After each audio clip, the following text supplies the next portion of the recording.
Heart blood को pump करके पूरे शरीर भर में फैलाता है और यही पंप हुआ ब्लड अपने अंदर ऑक्सीजन और पोषक तत्वों को कैरी किए रहता है, जो कि हमारे पूरे शरीर के टिश्यू को ऑक्सीजन और न्यूट्रिएंट्स डिलीवर कराकर हमारे शरीर में एनर्जी को बनवाने में मदद करता है। हार्ट के ऊपर एक बहुत बड़ी पाइप जैसी नलिका निकली रहती है जिसे एओर्टा कहते हैं। इसी एओर्टा से ही कई सारे ब्लड वेसल्स के ब्रांचेस बटकर पूरे शरीर भर में ब्लड वेसल्स के जाल को बिछा देती हैं। इसके थ्रू ब्लड पूरे शरीर भर के एक एक टिश्यू को ब्रेन से लेकर अंगूठे तक सबको ऑक्सीजन युक्त ब्लड को डिलीवर कराता है। एक बहुत ही इंपॉर्टेंट चीज आपको हमेशा याद रखनी है कि इसी एओर्टा से ही एओर्टा जो कि सबसे महत्वपूर्ण ब्लड वेसल है हमारे हार्ट से जो निकलती है, उससे एक बहुत ही इंपॉर्टेंट आर्टरी निकलती है जो कि हमारे पूरे के पूरे हार्ट को ब्लड सप्लाई कराती है। जी हाँ, जैसे पूरे शरीर को ऑक्सीजन और पोषण चाहिए होता है, ठीक वैसे ही हार्ट के मसल को भी ऑक्सीजन चाहिए होता है। वो काम करता है ये ब्लड वेसल।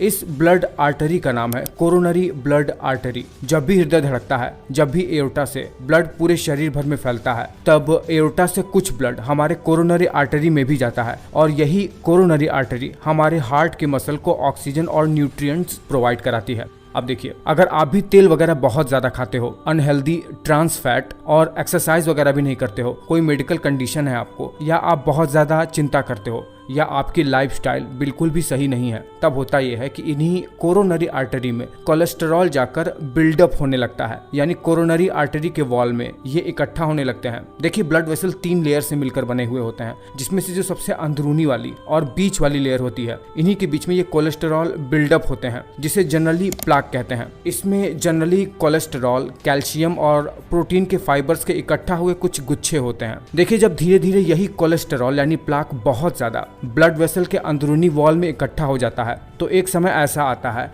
जब ब्लड वेसल के अंदरूनी दीवार फट जाती है और ये प्लाक ब्लड वेसल के अंदर यानी ल्यूमेन में पहुंच जाता है और ब्लड के फ्लो को डिसरप्ट करने लगता है, जिससे होता यह है कि धीरे धीरे ब्लड का फ्लो ब्लड वेसल के अंदर रुक जाता है और जैसे ही ब्लड का फ्लो रुका, आगे वाले टिश्यू को ऑक्सीजन मिलना ही बंद हो जाता है और न्यूट्रिएंट्स भी मिलना बंद हो जाता है और धीरे धीरे वहाँ की टिश्यू मरने लगती है। अब देखिए, हार्ट के मसल को जैसे ही ऑक्सीजन और न्यूट्रिएंट्स मिलना बंद होता है, वहाँ की टिश्यू तो मरने लगती है और जब टिश्यू मर जाती है उस स्थान की, तो उस स्थान पर बहुत ही ज्यादा इंटेंस पेन होता है। यहाँ पर हम हार्ट की बात कर रहे हैं, तो आपको बता दूं कि हार्ट में बहुत इंटेंस पेन होता है, बहुत ज्यादा, बहुत ही प्रेशर का अनुभव होता है चेस्ट में, लेफ्ट आर्म में भी पेन होता है, अकारण ही स्वेटिंग होने लगती है। अब चूंकि वहाँ की टिश्यू मर जाती है हार्ट की, इसीलिए हार्ट पंप करना भी बंद कर देता है और एक बार हार्ट की टिश्यू डैमेज हुई तो वो दोबारा कभी हील नहीं हो सकती, दोबारा से वो कभी जीवित नहीं हो सकती। हार्ट का पंप होना जैसे ही रुकता है, स्पेशली हार्ट का लेफ्ट वेंट्रिकल,